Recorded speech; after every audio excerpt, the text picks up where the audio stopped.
I'm going to ask you one from Simon Collister. I'm not really sure the background on this. All right.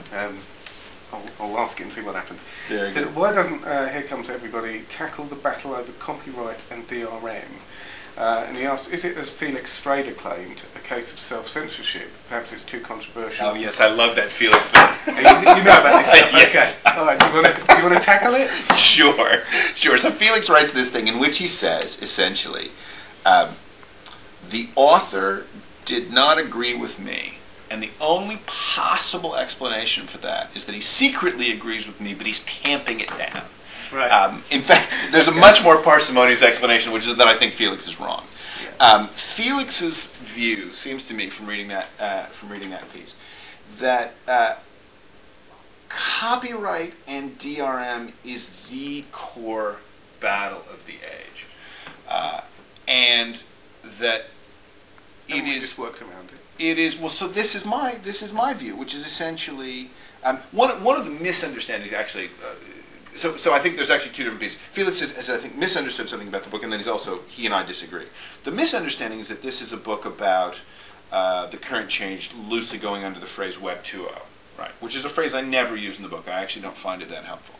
But it's not. It's a book about change in the social environment, and so where we disagree is Felix believes that the change in the social environment is almost completely bound up in conversations about copyright and DRM, and I don't.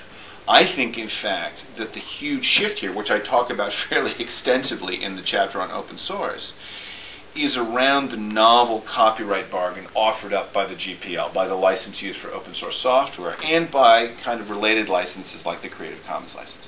So in fact, I think copyright and DRM, while it's a major problem in some economic models of the media industry as a sort of broadcast-centric industry, actually doesn't affect sociality that much. And the routing around function that you alluded to with copyright law is to use these permissive licenses that essentially guarantee reuse by good actors. Mm-hmm. So in fact,